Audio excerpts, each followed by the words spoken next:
வணக்கம். ஜேகேயுடன் ஞானம். முன்னால் ஒரு தடவை என்ன பார்த்துருந்தோம் அப்படின்னா, உங்களுடையங்கிற வார்த்தையை சொல்கிறப்போ நான் உங்களுடையன்னு சொல்கிற மாதிரி நினச்சிக்க வேண்டாம். நான் ஜேகேயுடைய இதிலேருந்து இதை எப்படி உங்களுக்கு கொண்டு போய் சேர்க்குறதுங்கிறதுனால இந்த மாதிரி வார்த்தைகள் வருது. இப்போது என்ன பேசியிருந்தோம் அப்படின்னா, ஒரு உடலுக்கு மெச்சூரிட்டி உண்டு, உடல் பருவமடையுது, மனசு பருவமடைதா அப்படின்னு நம்ம கேட்டிருந்தோம்.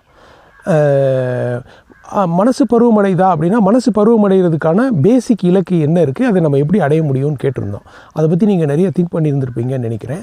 இப்போது நீங்கள் எந்த வயசில் இருந்தாலும், நீங்கள் உங்கள் வாழ்க்கையில் எந்த இடத்துல எந்த வயசில் இருந்தாலும், நீங்கள் முடிவெடுக்கிற தருணம் அப்படின்னு ஒன்று உங்களுக்கு வர்றது, அதுதான் அந்த பருவமடைகிற வயசு அப்படின்னு நம்ம சொல்கிறோமா? அப்படி எடுத்துக்கலாமா? ரைட்.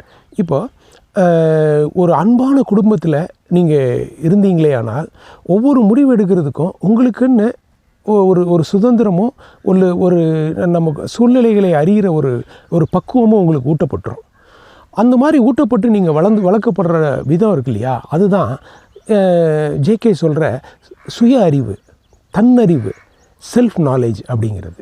இப்போது செல்ஃப் நாலேஜுங்கிறது உங்களுக்கு டெவலப் ஆகிறப்ப தான் இந்த மெச்சூரிட்டி அப்படிங்கிறதே உங்களுக்கான இதுவாக இருக்கும் அப்படின்னு நாம் சொல்கிறோம். அது என்னன்னு பார்க்கணும். இப்போது உங்கள் வாழ்க்கையில் நீங்கள் என்னவே வாழ்க்கைன்னு நீங்கள் சொல்கிறத எடுத்துக்கிட்டாலும், ஒவ்வொரு நேரத்துலேயும் நீங்கள் முடிவெடுக்க வேணும். நீங்கள் முடிவெடுக்கிறீங்க, செயல்படுறீங்க, முடிவெடுக்கிறீங்க, செயல்படுறீங்க. இப்போ ஒவ்வொரு முடிவையும் எடுக்கிறப்ப வாழ்க்கை பூரா எடுக்கிறீங்க, ஆனால் சில முக்கியமான முடிவுகள்னும் சில வாழ்க்கையில் இருக்குது. எப்படின்னு பாருங்கள். இப்போது அதாவது அடிப்படை கல்வியை முடித்ததுக்கப்புறம் நீங்கள் எந்த காலேஜுக்கு போகணும் அப்படின்றத ஒரு முடிவு எடுத்துருக்கணும். அந்த முடிவு எடுக்கிறப்ப நீங்கள் அதுக்குள்ளே என்ன மாதிரி மனநிலையில் இருந்தீங்க? ரைட். அடுத்து கல்வி முடித்து தொழிலுக்குள்ளே போகிறப்பயாவது, தொழில் அல்லது வேலைக்குள்ளே போகிறப்பயாவது நீங்கள் வேலைக்கு போகிறதுக்கு தகுதியானவரா இல்லை தொழில் செய்கிறதுக்கு தகுதியானவரா அப்படின்றத ஒரு முடிவு எடுக்கணும். அந்த முடிவு எடுக்கிறப்போ நீங்கள் சரியாக இருந்தீங்களா? அடுத்து திருமணம் உங்களுக்கு தேவையா, உங்களுக்கு தேவையில்லையா அப்படின்னு நீங்கள் முடிவெடுத்து தெரிஞ்சதா உங்களுக்கு? அந்த முடிவெடுத்து தான் நீங்கள் அதுக்குள்ளே பயணம் பண்ணிங்களா? அப்படியே நீங்கள் செய்கிற ஒரு தொழிலையோ ஒரு வேலையிலையோ நீங்கள் அந்த அனுபவத்தின் மூலமாவது ஏதாவது பாடம் கற்றுக்கொண்டு உங்களுடைய வாழ்க்கை பாதையை மாற்றிக்கிட்டீங்களா?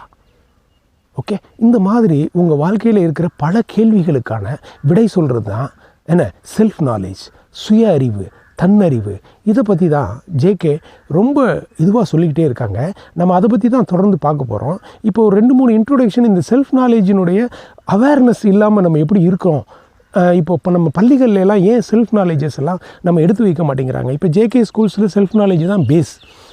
ஜேகே அதை அப்படி தான் டிசைன் பண்ணியிருக்காங்க. ஸோ இப்போது இதெல்லாம் நமக்கு ஏன் இல்லாமல் போச்சு அப்படிங்கிறத பற்றி தான் நம்ம தொடர்ந்து பேசணும். Self knowledge is the beginning of wisdom. அதாவது ஞானத்தின் தொடக்கமே செல்ஃப் நாலேஜ் தான் அப்படின்னு ஜேகே சொல்கிறாங்க. ரொம்ப ஆழமாக இதை பற்றி பார்ப்போம்.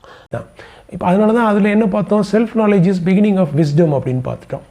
இப்போ அடுத்து செல்ஃப் நாலேஜை பற்றி ஜேகே ரொம்ப டெப்த்தாக அதுக்குள்ளே பேசியிருப்பாங்க. அதுக்குள்ளே எப்படி செல்ஃப் நாலேஜுக்கு நம்ம கல்டிவேட் பண்ணுறது, அதாவது அந்த செல்ஃப் நாலேஜுக்குள்ளே நம்ம எப்படி இருக்கிறது அப்படிங்கிறத பற்றிலாம் சொல்லியிருப்பாங்க. நம்ம அதுக்குள்ளே கண்டிப்பாக போவோம். அதுக்குள்ளே போகிறதுக்கு முன்னால் நம்ம செல்ஃப் நாலேஜை பற்றி அதனுடைய அவசியம் நமக்கு தெரிஞ்சிருக்கு. ஜேகே அதை எவ்வளோ சொல்கிறாங்க அப்படின்றது பார்ப்போம். Without self knowledge there is no meditation. Without meditation there is no self knowledge அப்படின்னு சொல்கிறாங்க. அப்படின்னா நீங்கள் மெடிடேஷன் ஒன்று நம்ம எல்லோரும் பண்ணிகிட்ருப்போம். நிறைய பேர் ஏதோ முத்ராஸ் எல்லாம் வச்சு ஏதோ மெடிடேஷன்லாம் பண்ணிகிட்ருப்போம். அந்த மெடிடேஷனுடைய அவசியம் செல்ஃப் நாலேஜோடு தான். செல்ஃப் நாலேஜ் தான் மெடிடேஷனுக்கு ஆதாரமாக இருக்கும். செல்ஃப் நாலேஜ் இல்லாமல் மெடிடேஷன் பண்ண முடியாது. அதே மாதிரி மெடிடேஷன் இல்லாமல் செல்ஃப் நாலேஜும் பண்ண முடியாது அப்படின்னு சொல்கிறாங்க. இப்போ இந்த ஒரு இடத்துல நீங்கள் என்னென்னு பார்த்தீங்கன்னா, நம்ம பண்ணுற மெடிடேஷன் அப்படின்னோடனே நம்ம ஒரு போஸ்டருக்கு வந்துடுவோம். எப்படி பண்ணுறது, எத்தனை நிமிஷம் பண்ணுறது, என்ன முத்ரா வைக்கிறது, இந்த மாதிரி நம்ம மெடிடேஷனை பற்றி நம்ம பல கற்பனைகளுக்கு போவோம். ஜேகே அதை எல்லாம் என்ன சொல்லிடுவாங்க அப்படின்னா, நான்சென்ஸ் அப்படின்னு சொல்லிடுவாங்க. அப்படின்னா முட்டாள்தனம் அப்படின்னு சொல்லிடுவாங்க. அப்படின்னா என்ன இப்படி சொல்கிறாங்க அப்படின்னா, அதோட உண்மைத்தன்மையை கொஞ்சம் பாருங்கள். மெடிடேஷன் அப்படின்னா தியானம்னு அர்த்தம்.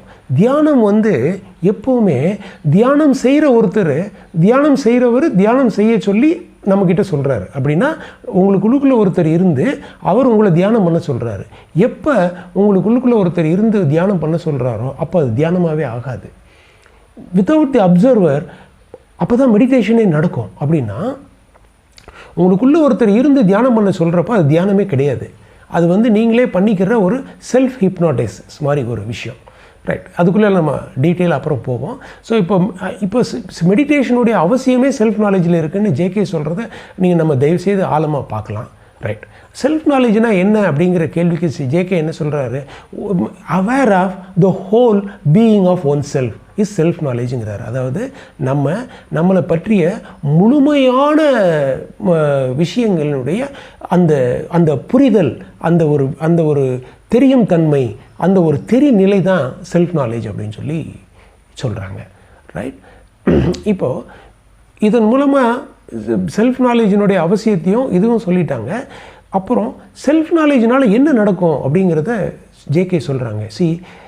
Self knowledge makes one thinking into the right pattern அப்படின்னு சொல்கிறாங்க. அப்படின்னா செல்ஃப் நாலேஜ் உங்களுடைய சிந்தனையை நல்வழிப்படுத்தும் அப்படின்னு சொல்கிறாங்க. அப்போ நம்மளுடைய சிந்தனையே வந்து பேஸையே மாற்றுறது செல்ஃப் நாலேஜ் தான் அப்படின்னு சொல்கிறாங்க. இப்போ இந்த மாதிரி நம்ம செல்ஃப் நாலேஜை பற்றி பல இதுவாக சொல்லிவிட்டு இதுக்கப்புறம் செல்ஃப் நாலேஜுக்குள்ளே எப்படி போய் அதை என்ன பண்ணுறதுங்கிறத நம்ம பார்ப்போம். ஆனால் இன்னொரு விஷயம் ஜேகே எப்பவும் சொல்லுவாங்க, என்ன அப்படின்னா மனம் வந்து ஊசி முனை மாதிரி கூர்மையானதும் வைரம் போடுற வலியதாகவும் இருக்கணும். அப்போ தான் ஒரு மனத்தால் ஒரு விஷயத்தை அறிய முடியும் அப்படின்னு சொல்கிறாங்க. இது ரொம்ப முக்கியமாக இருக்குது. இது ஏன் இப்படி நம்ம சொல்கிறோம் அப்படின்னா, நம்ம செல்ஃப் நாலேஜுக்குள்ளே போக போகிறோம், அது முழுவதுமாக என்னன்னு நம்ம செய்ய போகிறோம். ஆனால் இன்றைக்கி நம்ம பேசியிருக்கிறதுல இருக்கிற self knowledge is the beginning of wisdom, அந்த மெடிடேஷன், இந்த மாதிரி இவங்க இது சொல்லியிருக்கிறத நீங்கள் தயவுசெய்து ஆழமாக இதை உள்வாங்குங்க.